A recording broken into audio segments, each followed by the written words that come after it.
ఒక్కసారి కొమ్మూరి గోల్డ్ కి కాల్ చేయండి. తాకట్లో ఉన్న మీ బంగారాన్ని విడిపించి మార్కెట్ ప్రైస్ కి వాళ్ళు కొనుక్కుని మిగతా డబ్బులు మీకు ఇచ్చేస్తారు. నమస్తే, వెల్కమ్ టు మనం టీవీ. నేను పద్మిని. ప్రస్తుతంతో పాటు ప్రముఖ ఆధ్యాత్మికవేత్త, ప్రముఖ న్యూమరాలజిస్ట్, లక్ష్మీ నరసింహస్వామి ఉపాసకురాలు శ్రీమతి స్రవంతి గారు మనతో పాటు ఉన్నారు. మాట్లాడదాం. అక్క నమస్తే. అక్క నమస్తే పద్మిని.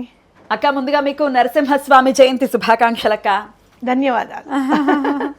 నరసింహస్వామిని చాలా చాలా విశేషంగా పూజిస్తూ ఉంటారు. సో నరసింహస్వామి జయంతి కాబట్టి చెప్పండి, వైశాఖ మాస చతుర్దశి, శుక్లపక్ష చతుర్దశి నాడు ఆయన ఆవిర్భవించినటువంటి విధానం అందరికీ తెలిసినప్పటికీ ఒక్కసారి ఈ రోజుని ఎలా జరుపుకోవచ్చు, ఎలా స్వామి అనుగ్రహాన్ని పొందొచ్చు, అలాగే చిన్నమస్తికాదేవి జయంతి కూడా ఇదే రోజున.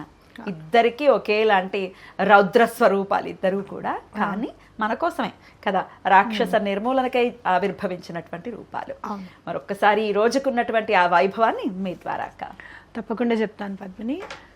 లక్ష్మీ నరసింహస్వామి గురించి చెప్పాలి అని అనుకుంటే గనక, స్వామివారు సాయంత్రం పూట ఎటు కానీ వేళలో ఉద్భవించారు 6 అని చెప్పి. అలాగే చూసుకుంటే గనక మరి ఎలా సంహరించాలి హిరణ్యకశిపుణ్ణి అని అంటే, తనకు తాను ప్రకటమయ్యారు, స్తంభంలో ప్రకటమయ్యారు అనమాట. అంటే చిన్న పిల్లవాడు కదా, అంత చిన్నారి భక్తుడు, కానీ విష్ణుమూర్తిని సైతం అనుగ్రహం పొందేంత భక్తి వాళ్ళలో ఉంది, ప్రహ్లాదుడిలో. అవునా కదా? అంతే. మరి అలాంటి భక్తి మనకు ఉండాలి ఖచ్చితంగా అనేది మనం తెలుసుకోవాలి ఒకటి. రెండోది ఏంటంటే, చాలా అంటే పిచ్చి మొక్కలు, చెత్త మొక్కలు అన్నీ ఉండంగా ఒకటే ఒక తులసి మొక్క ఉంటే దానికి ఎవరయ్యా నీళ్లు పోస్తారు? అది ఎలా బ్రతుకుతుంది పాపం అని అనుకుంటే గనక, ఎట్లాంటి సమయంలో అయినా, క్లిష్ట పరిస్థితుల్లో ఉన్నా నువ్వు చక్కగా తులసి మొక్కలాగా ఉంటే గనక భగవంతుడి అండ నీకు తప్పకుండా కలుగుతుంది. నారు పోసిన వాడు నీరు పోయడాని అంటారు చూసావా, ఎవరో ఒకళ్ళు వచ్చి అంత నీళ్లు పోయకుండా ఏమి ఉండరు, అయ్యో తులసి మొక్క పాడైపోతుంది అని చెప్పి. అంటే ఏంటి, మనలో ఎప్పుడు మంచితనం అనేది ఉండాలి. కల్మషం లేని మనస్సు గనక మనదైతే భగవంతుడు మన కోసం ఎక్కడి నుంచైనా సరే పుట్టుకొని వస్తాడు, ఎలా అయినా సరే వస్తాడు అనేది మనకి ఉదంతం అనేది తెలుపుతుంది అనమాట. అలాగే మరి రౌద్రంగా ఉన్నారు కదా స్వామి, మన మీద ప్రేమ వాత్సల్యం ఎలా చూపిస్తారు అని అంటే, మనం ఆరాధన చేయొచ్చు. Sorry to interrupt you. అంటే అమ్మవారికి సంబంధించి ఒకవేళ ఆరాధన చెయ్యాలి అని అంటే, వారాహి గురించి ఫర్ ఎగ్జాంపుల్, వద్దొద్దు రౌద్ర స్వరూపం చెయ్యొద్దు అది ఇది అని అంటారు. మరి నరసింహస్వామి గురించి అయితే మరి ఎటువంటి కాంట్రడిక్షన్స్ లేవు. ఏమన్నా చెప్పాలి? భయపడే వాళ్ళు ఉన్నారు. నరసింహస్వామిని పూజించాలి అంటే అమ్మో ఉగ్రస్వరూపం అని చెప్పి భయపడే వాళ్ళు ఉన్నారు. కానీ ఇక్కడ మీకు లక్ష్మీ అమ్మవారి అనుగ్రహం కలగాలి అని అంటే గనక శ్రీ లక్ష్మీ నరసింహస్వామిని తప్పకుండా పూజించాలి. మీరు ఎప్పుడు భయపడాలి? యోగ నరసింహుడు అలా కొంచెం అంటే ఫామ్స్ ఉంటాయి కదా, 9 ఫామ్స్ ఉంటాయి స్వామివారి కూడా, కానీ అందులో లక్ష్మీ నరసింహస్వామిని తప్పకుండా పూజించాలి. భక్తుడి కోసం ఎటువంటి పరిస్థితుల్లోనూ అలా వచ్చేస్తారు స్వామి. ఉన్న దశావతారాల్లో అన్నిట్లోకి ఎండ్ ఉంటుంది, అవతారానికి ఎండ్ అనేది ఉంది, కానీ లక్ష్మీ నరసింహస్వామికి మాత్రం ఎండ్ అనేది లేదు. లేదు, ఆయన ఇప్పటికీ ఉన్నారు.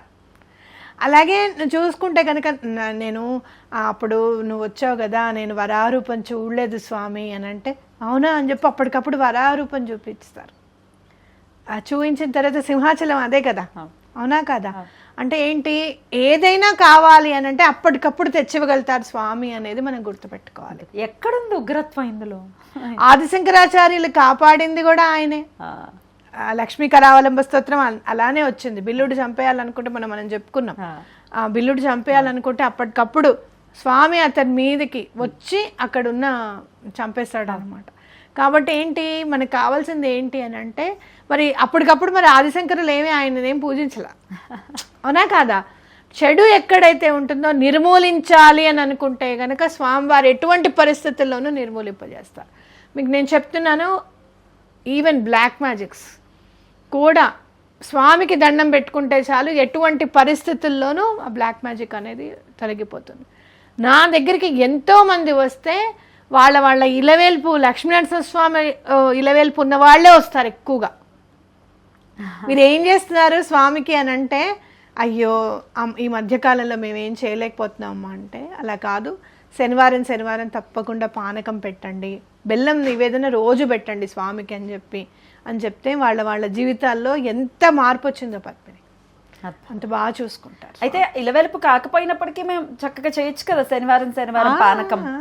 లక్ష్మీదేవి అనుగ్రహించాలి అంటే మీరు ఏ స్వామినైనా ఎక్కడైనా కృష్ణుడిని చూడండి, రాముడిని చూడండి, అందరిని చూడండి, లక్ష్మీదేవితో పాటు ఆయన కూడా ధనాన్ని ఇస్తూ ఉంటారు. ఆయన చేతి నుంచి కూడా రత్నాలు మణులు అన్ని పడుతూ ఉంటాయి, అమ్మవారి చేతి నుంచేమో ధనం పడుతూ ఉంటుంది. ఇక్కడ ఉండదు. అద్భుతం. మీరు ఎక్కడైనా చూడండి అమ్మవారు ఉండి ధనం ఇస్తున్నట్టుగా ఉంటుంది, కానీ అది కూడా సింగిల్ గా ఉన్నప్పుడు సింగిల్ గా ఉన్నప్పుడు అలా ఉంటారు, ఒదిగి ఉంటారు. కానీ ఇక్కడ ఇద్దరు ఇస్తూ ఉంటారు అన్నమాట. మీరు చూస్తే ఆ కళ్ళు చూస్తే గనక ఎంత వాత్సల్యం ఉంటుందో ఆ కంట్లో. మొన్న మా మైత్రి చెప్తూ లయన్ సైకాలజీ గురించి చెప్తూ ఉంటే చాలా డిఫరెంట్గా అనిపించింది అనమాట. అది బాగా యానిమల్స్ గురించి చదువుతూ ఉంటుంది. నేను అన్నాను అంతా వింటూ నేను కూడా దానిలోకి వెళ్ళిపోయాను. లయన్ సైకాలజీ చెప్తుంటే అవునా అని చెప్పి వింటూ ఉన్నా. విని లాస్ట్కి ఒక మాట అన్నా, ఏమే మైత్రి సింహాన్ని అర్థం చేసుకున్నావు కానీ అమ్మను అర్థం చేసుకోలేకపోయాను. అదంతా ఎవరు చెప్తున్నారు తెలుసా? స్వామే చెప్తున్నారు. నిజమే. అసలు అంటే మేల్ లయన్ ఎట్లా ఉంటుంది, ఫీమేల్ లయన్ ఎట్లా ఉంటుంది అనేది ఎక్స్ప్లెయిన్ చేస్తుంటే నాకు చాలా ఆశ్చర్యం అనిపించింది అనమాట. మిగతా అన్ని జంతువుల్లోకి డిఫరెంట్గా ఉంది ఆ లయన్ది. అందుకే అంత సింబా అంటే సింబల్ అని డిఫరెంట్గా అనిపించింది అనమాట. కాబట్టి మనం ఎటువంటి పరిస్థితుల్లోని స్వామి అండ మనకి కలగాలి అంటే శ్రీ లక్ష్మీ నరసింహస్వామి కరావలంబ స్తోత్రం చదువుకోండి. అలాగే రుణం అనేది తొలగిపోవాలి అంటే రుణ విముక్త నృసింహ స్తోత్రం అని ఉంటుంది, తప్పకుండా చదువుకోండి. మీరు లక్ష్మీ నరసింహస్వామిని కనుక పూజిస్తే ఆటోమేటిక్గా దత్తాత్రేయ స్వామి వారి యొక్క అనుగ్రహం లభిస్తుంది. నేను చాలాసార్లు చెప్పాను, లక్ష్మీ నరసింహస్వామిని నువ్వు ఒక్కరేనా అని అంటే నృసింహ సరస్వతి స్వామిను ఆయన ఒకరే అని చెప్పి నాకు ఖచ్చితంగా చూపించారు. పేర్లు కూడా అలాగే ఉంటాయి కదా, నరసింహస్వామి, నృసింహ సరస్వతి. కాబట్టి తప్పకుండా మీరు స్వామిని కనుక పూజిస్తే దత్తాత్రేయ స్వామి వారి యొక్క అనుగ్రహం కూడా తప్పకుండా కలుగుతుంది. అలాగే మనం ఇందాక మాట్లాడుకున్నాం చిన్నమస్తాదేవి గురించి మాట్లాడుకున్నాం. ఇక్కడ చూస్తే ఈ రోజుకున్న సిగ్నిఫికెన్స్ ఏంటి, ఇంపార్టెన్స్ ఏంటి అంటే చెడుని సంహరిస్తారు అనేది గుర్తుపెట్టుకోవాలి. ఒకటి, ఇక్కడ ఏం సంహరిస్తున్నారు, అక్కడేమో హిరణ్యకశిపుణ్ణి, అవునా, లోకాలన్నిటినీ గడగడలాడించిన హిరణ్యకశిపుణ్ణి, కన్న కొడుకుని కూడా చూడకుండా కేవలం తన పంతం కోసం నిలబడిన హిరణ్యకశిపుణ్ణి చీల్చి చెండాడాడు స్వామి, అవునా కాదా? అవునక్క. ఇక్కడ మనం చూసుకుంటే ఏదన్నా పౌరాణిక మన గాథలన్నీ గనక మనం వింటుంటే అయ్యో శివుడికి ఇబ్బంది వచ్చిందని చెప్పి గజాసురుని చంపాడు, శివుడికి ఇబ్బంది వచ్చిందని బకాసురుని చంపాడు, దేవతలకి ఇంద్రుడి దాన్ని ఏమంటారు సింహాసనం కోసం వచ్చిన వాళ్ళని చంపారు, ఇవే మనకి కనిపిస్తాయి. కానీ ఇక్కడ ప్రహ్లాదుడు చిన్న పిల్లవాడు, అవునా, అందున రాక్షస జాతికి చెందినవాడు, వాడంటే వాడినే చంపుతుంటే మనం ఏం చేస్తాం ఇంకా అని అనుకోలే. అర్థమైందా నీకు?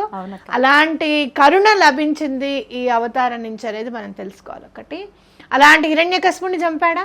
చిన్నమస్తాదేవి కూడా చాలా మంది అనుకుంటారు అబ్బాయి ఏంటి ఆవిడ కింద దాన్ని ఏమంటారు చూడకూడని సందర్భంలో ఉండేటట్టుగా ఆడామొగా ఉంటారు ఆవిడ కాళ్ళ కింద. అంటే ఏంటి, మనలో ఉన్న ఏదైతే కామాన్ని దహింపజేస్తుంది అమ్మవారు, తొక్కి పెడుతుంది అని చెప్పి మనం గుర్తెరగాలి. రూపవర్ణన అదే.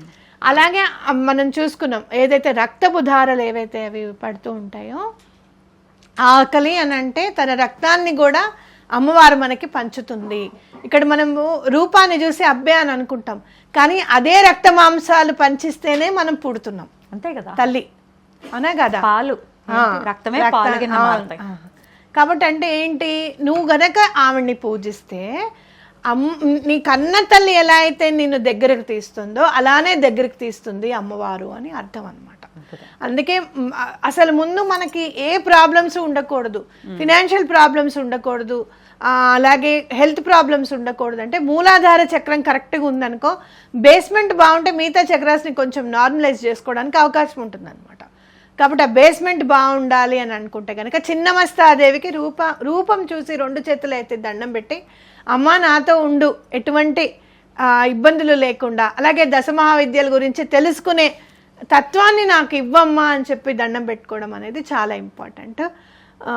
కాబట్టి అలా అమ్మవారికి దండం పెట్టుకుంటే చాలా మంచిది. చిన్న మస్తా అని అనుకున్నా చాలు, మీరు అవునా? కేవలం తలుచుకుని రూపాన్ని చూసి దండం పెట్టుకుంటే సరిపోతుంది.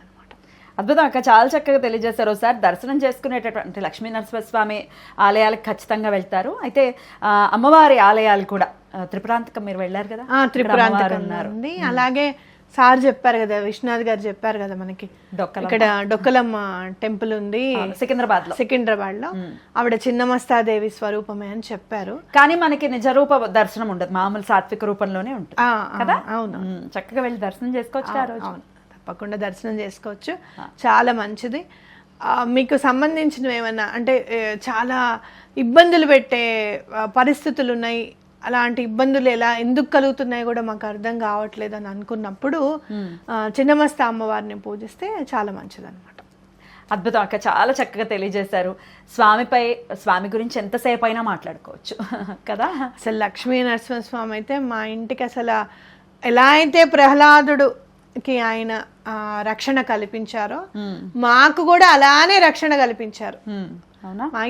మైత్రికి వస్తారు స్వామి, తెలుసు కదా, అడిగినప్పుడు స్వామి నిన్ను రక్షించడానికి వచ్చాను అని చెప్పారు. అలాగే మేము కౌప్కి వెళ్ళాం. కౌప్ అని ఒక ఊరుంది, అక్కడ హళీమరియమ్మ టెంపుల్ అని ఉందన్నమాట. ఓన్లీ మంగళవారాలు మాత్రమే ఓపెన్ ఉంటుంది.